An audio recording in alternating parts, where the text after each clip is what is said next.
Hey folks, Kevin here. Well, it's April 7th, 2021, and today I'm going to talk to you about some of the reasons for pruning. But it first starts off with a question I actually got from my brother Jim.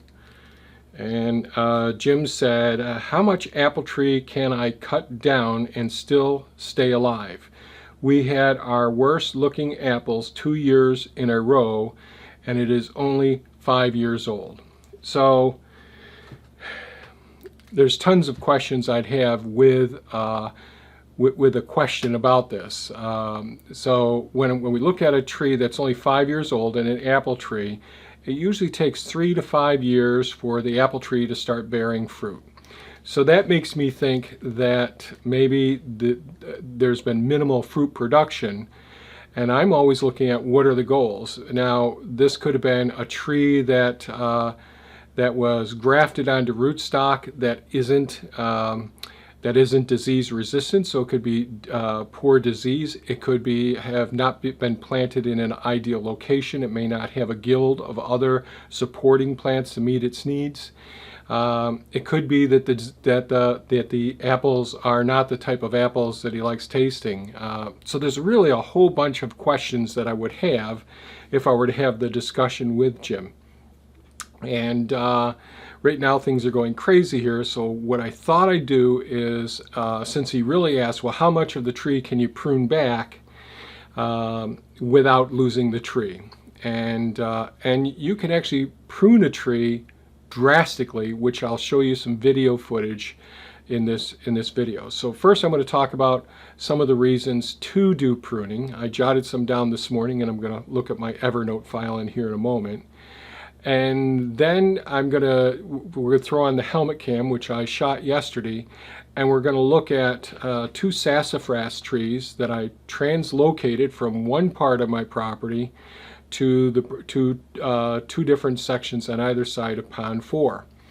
And both of these were grown up in a densely forested area, so they're very tall and thin caliber trees. So very tall, very puny, and the root balls that I brought over with them were so-so. They weren't great, and I've made plenty of videos on these topics in the past. And one, because it was in such rough shape because of where it was growing, and a Scott pine was growing over it, it literally shot up straight probably the first year and got a few feet high, maybe 3.5 feet high, and then took a right angle turn, went off to the side, took another angle turn, and I knew that it wouldn't stand up to our winds here. So that's the first tree, and I'll show you how I pruned it and how it took probably about 6 years, as I recall, for that tree to get to the form that it's at now. So you look at the one that wasn't pruned compared to the one that was basically cut right off, with the exception of one limb. And these were already several-year-old trees. The next tree that we'll look at is a cultivar that's half plum, half apricot, that I bought from a nursery down south, and the rootstock seemed to be pretty good for this tree. Not ideal for this area. It doesn't have as much vigor as I would like, but the trunk of the tree is profoundly weak to our high winds, and the tree actually snapped, and the top went right down to the ground. The first time I took rebar, reinforced it. Unfortunately, I didn't leave it for 2 years because it looked to be really healing up pretty well. Now, I used cable ties and other structures right around the wound that was there. And then the next year, I removed the rebar, and the wind snapped it above it. And so I did the same thing, left the rebar on 2 years, and you'll be able to see by the way that the limbs came out, because you can tell our northwestern winds, how they come out of the west and make all the limbs go to the east. And I've shown that in other videos as well on trees that were transplanted. So then we're going to go on to another tree, which is a catabla tree that my wife picked up at a nursery. I didn't like the looks of the tree when we first got it. It looked like one of those trees that was pretty good size and a pretty big root ball that was left in a nursery for several years, and really was having a really rough go of it because there weren't the nutrients in the soil. Everything was just too compacted inside of that root ball. We did plant it here. And these have orchid-like flowers. They're great for beneficial insects and all. It is really a beautiful tree. I pruned it and pruned it and pruned it, got it so it was a big, beautiful tree. But the roots never were able to develop enough where it could withstand in a rather damp area next to Pond 4 that 3 times the tree blew over. Each time I used the mini excavator to upright the tree, stake it, prune the tree back so there'd be less of a sail effect with the wind hitting all of the foliage and all during our windstorms. But after, excuse me, 2 years ago, after the last windstorm that took it down, I said, that's it. It's too much of a top for the roots that were there. So, and I've made videos about it, so if you look for for the video on the catapla tree, and I'll see if I can remember to put a link in it and put a description up, put a link to it in the upper right hand corner. Well, that tree I cut completely off, probably at about 7 foot tall, maybe 8 foot tall, dug out the root ball, and since the roots never really developed very well, I brought it over to our eastern fence line, which is the living fence area going down that area, and there's a stone wall there. Excuse me.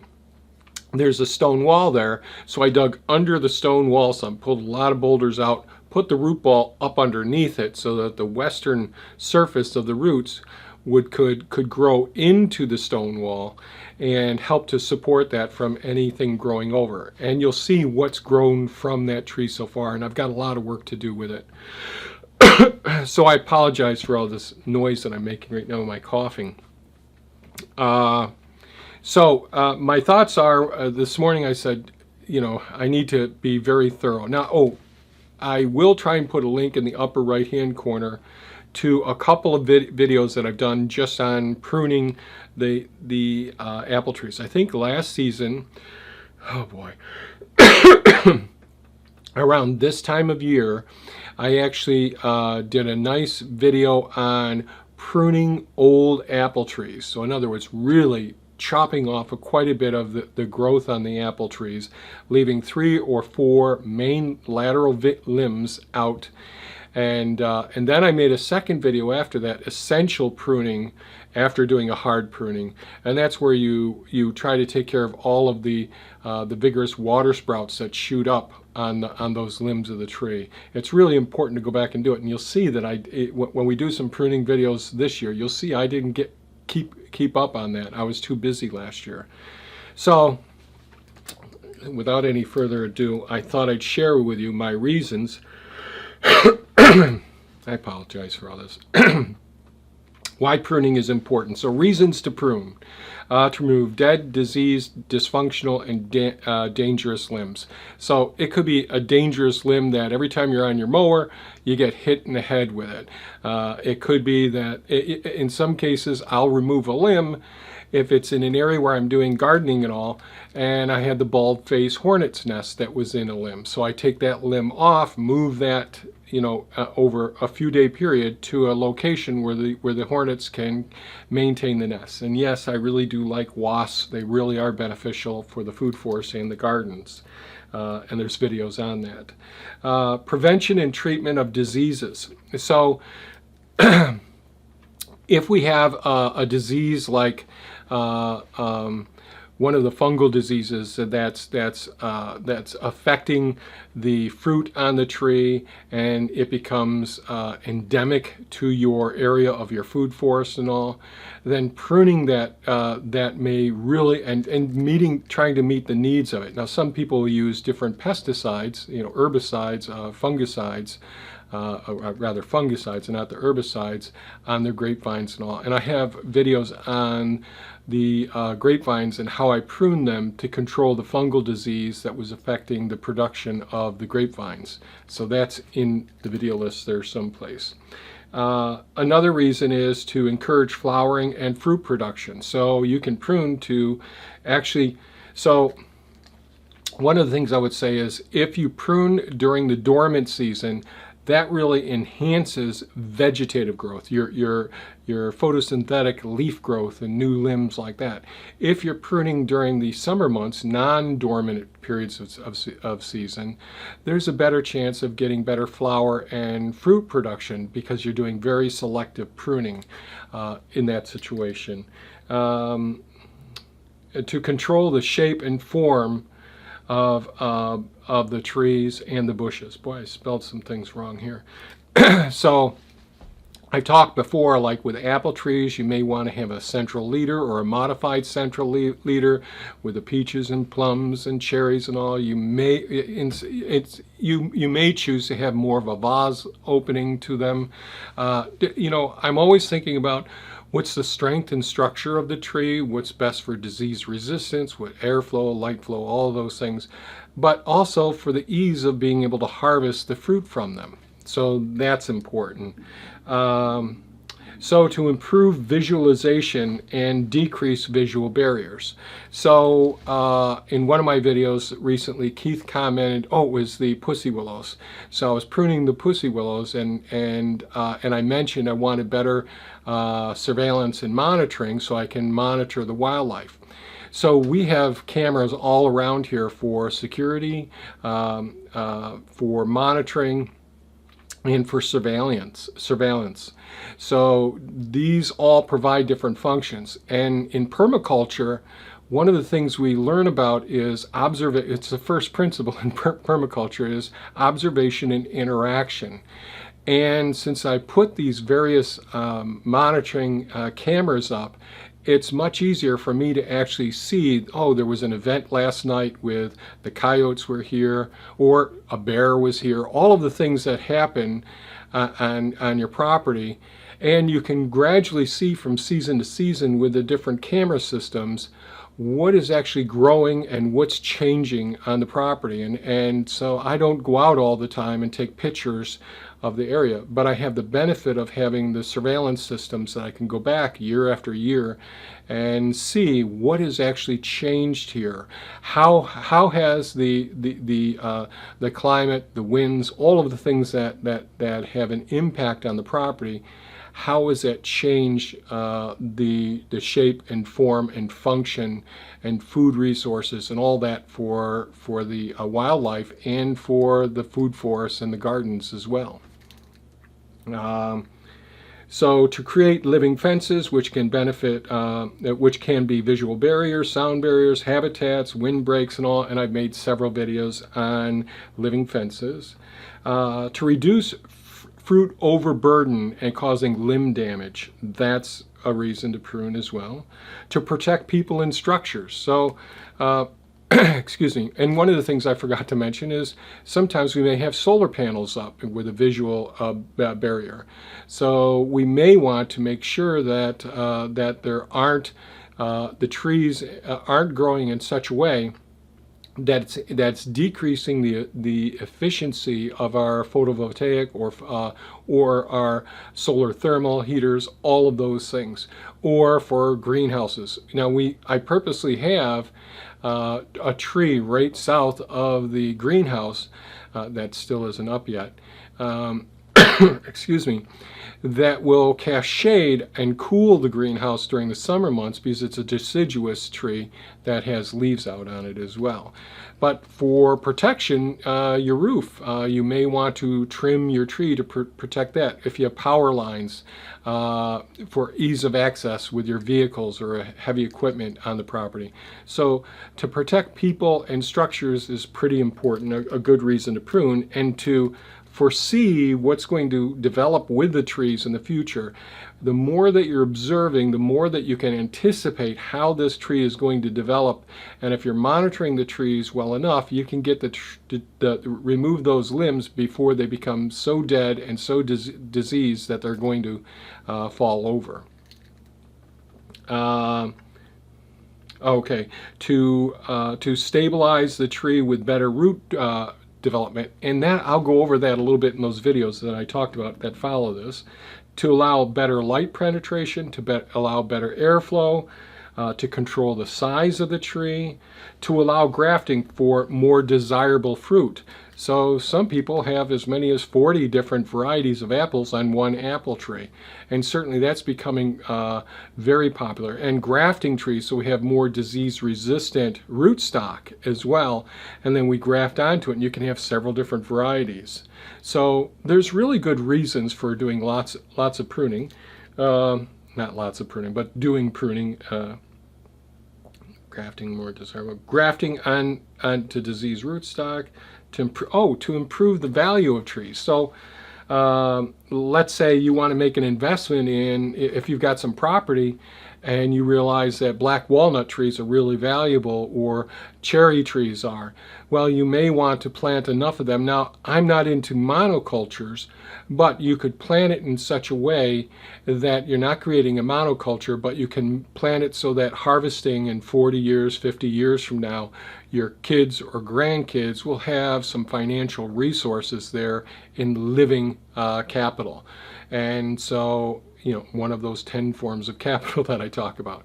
So with that living capital, if you really want those walnut trees or cherry trees, whatever it may be, valuable lumber for cabinets and all in the future, then you need to prune those so you don't have all of these oddly shaped trees and limbs coming off in different areas and all. So that's for the value of the tree for future generations as well. So those are the quick reasons. I'm sure everybody can add more ideas or reasons for pruning as well. Those are the ones I could think of this morning. I needed to jot them down because I'll forget it when I'm talking here on camera. So I think that's about it. What I'll do now is we'll go to yesterday with my helmet cam on. We'll look at the sassafras. We'll look at the variety, a cross between an apricot and a plum. And then we'll look at that catawba tree. So how aggressively can we prune things? And I'll try to remember to put the links for the aggressive pruning of older apple trees. And I have lots of pruning videos. And the which I think is the essential pruning after doing an aggressive pruning, because you're going to get all these, you know, you can get suckers from the rootstock, you can get the water sprouts from the limbs and all. And we've all seen examples of them, but it's a way of controlling things so that we're not getting all vegetative growth and crowding out and being future problems, so that we can get more fruit production as well. So if you found this video of value, please give us a thumbs up, share it with your friends, subscribe if you find this stuff interesting, and by all means feel free to leave comments and questions and suggestions. I think that's just fine. And now on to the rest of the video. Take care, folks, and have a fantastic day. Bye-bye now. Okay, I'm hoping that this tree is showing up, the tree right in front of me. And this is in response to a question about how much you can prune a tree back without killing it. So this one I did not prune. This was just a tall stick, in a sense, a very narrow trunk, probably maybe 2.5 inches wide. But it was quite tall because it was growing up in the woods down and back where the large hugelkultur systems are set. And because it was in a dense tree area and bush area, it had to shoot up a long straight branch or trunk in order to get sunlight. So the first branch that came off on this tree is right there. That's where it started getting some sunlight, and that was just one tiny little stick. And this is about 9 years ago. So I transplanted this tree up to this location at the edge of the first food forest, and so I'd say it's probably 17 years old, I'm guessing. It has really filled out a lot, but it was one tiny shoot, one branch here, like 5 branches in total, and a tiny little peak. That thing's doubled in height since I transplanted it. Now this isn't the one that I ended up pruning. The one that I did prune, I'm going to show you next. It's on the other side of the pond there. And the first side branch looked a lot like this one right here. And what I did was I cut it off right above that branch, but that was right about this level is where that branch was. and it was really gnarly, twisting all over the place and didn't have any good structure. So this one and the tree I'm about to show you are exactly this, came from the same location. This one looked better. It looked like it had a chance of filling out, and it is filling out nicely. So let's go look at the other one. There's enough sunshine out here today. The turtles, not nearly as many as there were, but the turtles are coming up out over here. So I just scared them walking by. This is a mulberry tree that I talked about. I translocated just the other day. I pulled up the irises from the iris bed around the statue and put them in over here. I've got to do wood chips on top of this. And let's go over and look at that sassafras tree.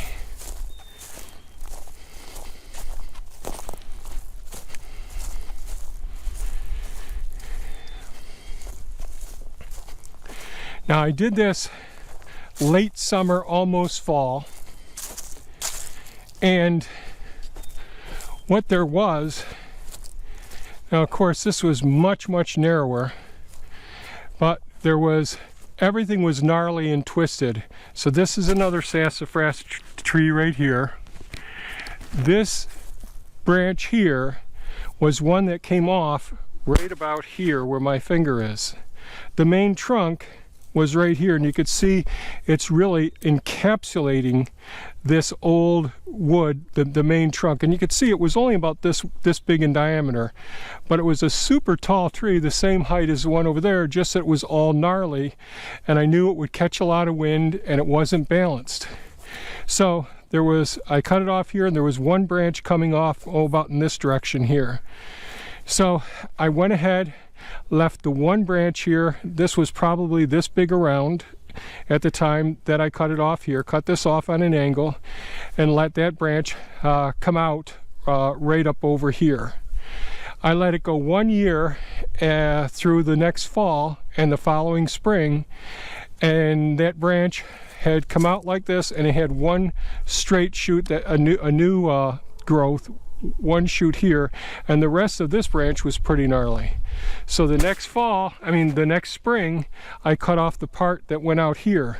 So this whole tree with the root base that it had only had one small limb off to the side. And I would let that limb stay there because it was doing a lot of good photosynthesis. It kept the roots and that branch stayed alive. And then the next year, when a new shoot came up, like a sucker coming off here, I cut that right off next to the sucker, and this is that sucker, what we see here. And I've had to prune it every couple of years, but now you can see this ended up being quite a nice sassafras tree. You can see it was this way, and you could see just how the rest of it came up. You never know that if this trunk is going to be completely encapsulated like it is now, almost. In a couple of years, you won't be able to see this, and you'll just think, oh, it just bent a little bit. I'll show you, boy, I got so many examples. This one I didn't prune heavily at the time. This is an apricot and plum cross, and it was a weakling. It's one I got from a nursery down south. I've never been very happy with it, and you can tell the winds come out of the west, which are that direction over there. You see all the main branches shooting off this way, and this one I put in 5 years ago now. I think it was 5 or 6 years ago. And it really hasn't grown as much as I would like it, but one thing happened 2 years in a row. First thing it did was it snapped right here, right where you see this outpouching growth right here. And what I decided to do was take one of these rebars. I had a nice long piece of rebar, about 9 foot long, and I zip tied it all the way up, and I straightened this up. So this was bent right over at least 45-50 degrees going in this direction, and you could see the fibers all along. I let it have a year, and I made a mistake. I didn't wait 2 years, and I detached the rebar that was here that was up against this side. Within the next big storm season, that held together right down there. This snapped right here.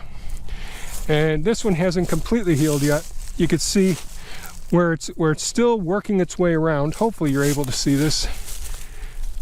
It's healing around where it was broken right there. So I left it on for 2 years. And because I had it all tied up and all, it was kind of tough. Now I've got lots of pruning to do on this one and to try and balance this tree out. It's never given us fruit. The whole, you know, inner vascular system, the xylem and phloem, the undersides of the bark, that green part, going to where the sapwood is, that whole area got damaged twice. Now you can see there's going to be some flower buds on it. I don't know, will this one cross-pollinate and do okay this year, but I need to come in and really prune this one pretty darn heavily. And again I do, and this is where damage from being around this tomato cage, coming back and slamming up against this here and there. So this was down here, and this was down here. It's just grown some since this damage. So I've got a lot of pruning to do on this one, and just like I've done with the pruning old apple trees video, that's what I'll be doing with this one. I'll really be cutting this one down quite a bit, trying to straighten it out and trying to balance it out. So I got good airflow, I've got good symmetry all around, and I'm not going to have all the fruit close to each other. These branches are way too close together, but I left it there initially until these things started to heal. I didn't want to stress it any more than what I had done. So that one needs quite a bit of work. Let's go over and look at an example of one of my most aggressive pruning. So the tree I'm going to talk about now, I've made a couple of videos on. This tree got blown over several times, but twice I had to use Bumblebee, the mini excavator, to stand it back up. And this is a Catawba tree. And this Catawba tree, I wasn't happy with the tree when we first got it. Thea went and picked it out. We had one at her old property when we first got together. Big, beautiful tree. She got this one, but it was probably in the nursery for years. And this got to be about, I don't know, probably about 38, 40 feet tall. And it was way over there on the other side of the first pond that I showed you the sassafras at. And after the second big time that it blew over with the wind, and I had pruned it heavily a couple of times, it tore up so many of the roots, and the soil is a little too moist over there, and I'll see if I can find the link to that video.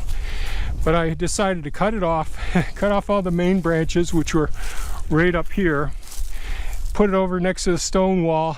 I buried some of the roots right under the stone wall there, and it took a full year before I saw any little buds come up, and then the second year, which is this growth rate that you could see right now. So this tree is still alive, and this is a Catawba tree.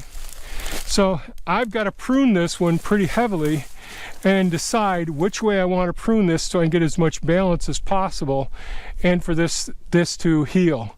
Way too much stress on this to be able to handle the flat angle there. I thought there was maybe a 20 to 25% chance that this one would survive. This isn't known to be a very hardy tree.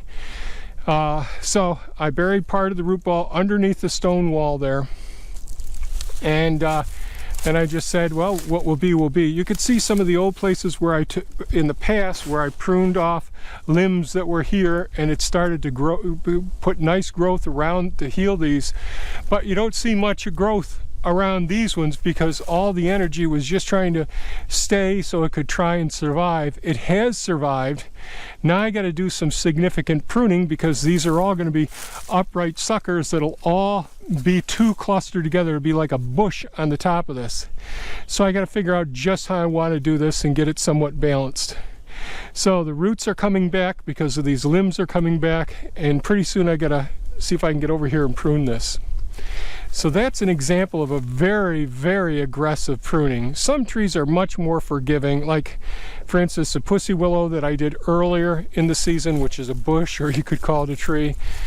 Most trees aren't like this. Apples, as you can see in some of my previous videos, I've gone right down just like the sassafras down to one limb, and then you can graft onto it as well. Find a really delicious variety that you want to put on it, or put 10 different varieties on it. There's nothing to stop you other than you know, all the problems that can happen and all.